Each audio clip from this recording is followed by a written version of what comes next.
ഇതിലിപ്പോൾ ഉണ്ടായിരിക്കുന്ന പ്രതികരണങ്ങൾ ഈ കഴിഞ്ഞ 2 ദിവസങ്ങളിൽ നമ്മൾ കണ്ടു. പ്രതിപക്ഷം എങ്ങനെയാണ് ഇതിനെ പ്രതിരോധിക്കുന്നത് എന്നുള്ളത് നമ്മൾ കണ്ടതാണ്. അതിനപ്പുറത്തേക്ക് എന്തൊക്കെ ചലനങ്ങൾ അവിടെ ഉണ്ടായിട്ടുണ്ട് എന്നതിലേക്ക് വരണം.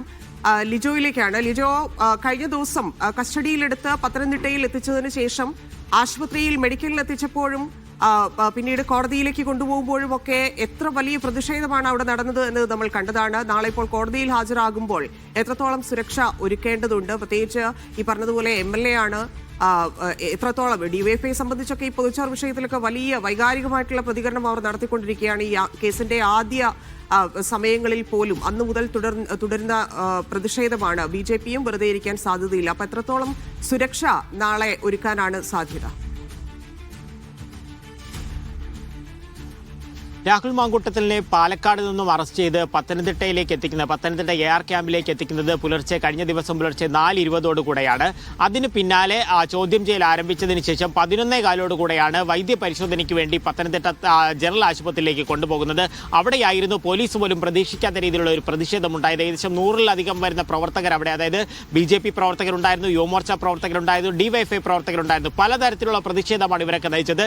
നേരത്തെ ധന്യ പറഞ്ഞതുപോലെ തന്നെ DYFI സംബന്ധിച്ചിടത്തോളം രാഹുൽ മാങ്കൂട്ടത്തിന്റെ പല പ്രസ്താവനകളും എന്ന് പറയുന്നത്, പൊതിച്ചോറിനെതിരേക്കുണ്ടായ പ്രസ്താവന എന്ന് പറയുന്നത് വൈകാരികമായി അവരെ സംബന്ധിച്ച് വലിയൊരു വിഷയം തന്നെയായിരുന്നു. അതുകൊണ്ട് തന്നെയായിരുന്നു പൊതിച്ചോറുമായി എത്തി, ജയിലിൽ രാഹുലിന് ഭക്ഷിക്കാൻ പൊതിച്ചോറുമായി എത്തി പ്രതിഷേധിക്കുന്നത് പറയും. അത് കൊടുക്കാനൊക്കെ ഉള്ള ഒരു ശ്രമം നടത്തുകയും പോലീസ് അതിനെ തടയുകയും ചെയ്തത്. യുവമോർച്ച ആകട്ടെ വാഹനത്തിന് മുന്നിൽ കിടന്നുകൊണ്ട്, വാഹനം തടഞ്ഞുകൊണ്ട്, കരിങ്കൊടി കാണിച്ചുകൊണ്ടൊക്കെയാണ് ഒരു പ്രതിഷേധം നടത്തിയത്. സമാനമായ പ്രതിഷേധം തന്നെയാണ് മജിസ്ട്രേറ്റിന്റെ വീട്ടിൽ നിന്നും പുറത്തേക്ക് ഇറക്കുന്ന സമയത്തും ഉണ്ടായത്. ആ വലിയൊരു പ്രതിഷേധം, പോലീസിന് പോലും നിയന്ത്രിക്കാൻ കഴിയാത്തൊരു പ്രതിഷേധമുണ്ടായി. പോലീസിനെ സംബന്ധിച്ച ഒരു വെല്ലുവിളി എന്ന് പറയുന്നത് ശബരിമല സീസൺ ആയതുകൊണ്ട് തന്നെ വലിയൊരു ഫോഴ്സിനെ ശബരിമലയിലേക്ക് കൂടി ഡിപ്ലോയ് ചെയ്തിട്ടുണ്ട്. അപ്പോൾ അതിൻ്റെ ഫോഴ്സിൻ്റെ എണ്ണം കൂടെ കുറവാണ്. നാളെ പ്രധാനമായിട്ട് പോലീസിനെ ഈ തിരുവല്ല കോടതിക്ക് സമീപത്ത് പോലീസുകാരെ കൂടുതലായി വിന്യസിക്കേണ്ടി വരും.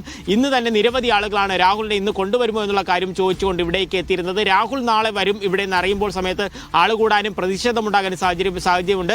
സിവിൽ സ്റ്റേഷനിലാണ് ഈ കോടതി സ്ഥിതി ചെയ്യുന്നത്. അതുകൊണ്ട് പൂർണ്ണമായി അതിനെ ലോക്ക് ചെയ്യാൻ കഴിയില്ല. നിരവധി ആവശ്യവുമായി വരുന്ന നിരവധി ഓഫീസുകൾ പ്രവർത്തിക്കുന്ന ഒരു കെട്ടിടമാണ്. അപ്പോൾ കഴിയുന്ന രീതിയിൽ, അതായത് ആ കോടതിയുടെ അടുത്ത സ്ഥലങ്ങളിലേക്ക് വലിയ രീതിയിൽ മറ്റു പ്രതിഷേധക്കാർ അവിടേക്കൊന്നും കയറാത്ത രീതിയിൽ ഒരു സുരക്ഷ ഒരുക്കുക. അതിനുശേഷമുള്ള വെല്ലുവിളി തെളിവെടുപ്പാണ്. ഒരു സ്വകാര്യ ഹോട്ടലിലേക്കാണ് തെളിവെടുപ്പിനും മറ്റുമായൊക്കെ കൊണ്ടുപോകേണ്ടത്. അവിടെയും പ്രതിഷേധം കാണും. അപ്പോൾ അതൊക്കെ കണക്കാക്കിക്കൊണ്ട് പ്രത്യേക അന്വേഷണ സംഘം ഒരു പ്രത്യേക പ്ലാൻ തയ്യാറാക്കിയായിരിക്കും തെളിവെടുപ്പും നാളെ മാവേലിക്കര ജയിലിൽ നിന്നും രാഹുലിനെ തിരുവല്ലയിലേക്ക് എത്തിക്കുന്ന ഉൾപ്പെടെയുള്ള കാര്യങ്ങളിലേക്കും കടക്കുക. ധന്യ.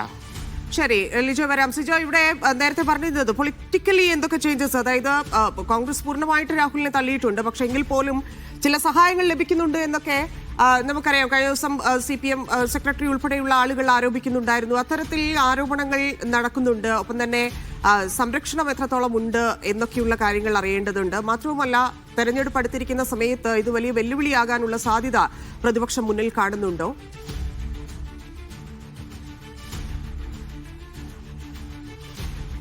രാഹുൽ മാങ്കൂട്ടത്തിലിനെ ആരോപണം വന്നതിന് പിന്നാലെ പാർട്ടിയിൽ നിന്ന് പുറത്താക്കിയിട്ടുണ്ട്. ഇപ്പോൾ നിരന്തരമായ പരാതികൾ വരുന്നു. ഒടുവിൽ ഇത് അറസ്റ്റ് വരികയും ചെയ്യുന്നു. അപ്പോഴും പ്രതിപക്ഷ നേതാവിനോട് KPCC പ്രസിഡന്റിനോടൊക്കെ പറയുമ്പോൾ അവർ അവർ ചൂണ്ടിക്കാണിക്കുന്ന പ്രധാനപ്പെട്ട കാര്യം എന്ന് പറയുന്നത് രാഹുൽ ഇപ്പോൾ ഞങ്ങളുടെ കൂടെ ഇല്ലല്ലോ, ഞങ്ങൾ പാർട്ടിയിൽ നിന്ന് പുറത്താക്കിയിട്ടുണ്ടല്ലോ എന്നുള്ളതാണ്. പക്ഷെ അപ്പോഴും പ്രധാനപ്പെട്ട ഒരു കാര്യം എന്ന് പറയുന്നത് രാഹുൽ മാങ്കൂട്ടത്തിൽ ഇപ്പോഴും MLA ആയി തുടരുന്നു എന്നുള്ളതാണ്. ആരാണ് രാഹുൽ മാങ്കൂട്ടത്തിലിനെ MLA ആക്കിയത്? ഏത് മുന്നണിയിൽ നിന്നാണ് രാഹുൽ മാങ്കൂട്ടത്തിൽ ജയിച്ചു കയറിയതെന്ന്? അത് UDF ആണ്. അപ്പോൾ പാർട്ടിയിൽ നിന്ന് പുറത്താണെങ്കിൽ പോലും ഇപ്പോൾ അദ്ദേഹം MLA ആയി തുടരുന്നു എന്നുള്ളത് വളരെ പ്രധാനപ്പെട്ട കാര്യമാണ്. അത് മാത്രമല്ല, അറസ്റ്റിലായിട്ട് പോലും ഇതുവരെയും രാഹുൽ മാങ്കൂട്ടത്തിനോട് രാജിവെക്കാൻ ആവശ്യപ്പെട്ടിട്ടില്ല. അത് നേരത്തെ ഉണ്ടായിട്ടില്ല. ഇനിയിപ്പോൾ രാജിവെക്കേണ്ട പാർട്ടിക്ക് പറയുന്നത് ധാർമ്മികമായ കാര്യമില്ല, നിയമപരമായ ഒരു കാര്യമില്ല. കാരണം കോൺഗ്രസ് അല്ലാത്തത് കൊണ്ട് തന്നെ ഞങ്ങൾ പറയണ്ടല്ലോ എന്ന് പറയാം. എങ്കിൽ പോലും അതിൽ ധാർമ്മികമായ ഒരു പ്രശ്നമുണ്ട്.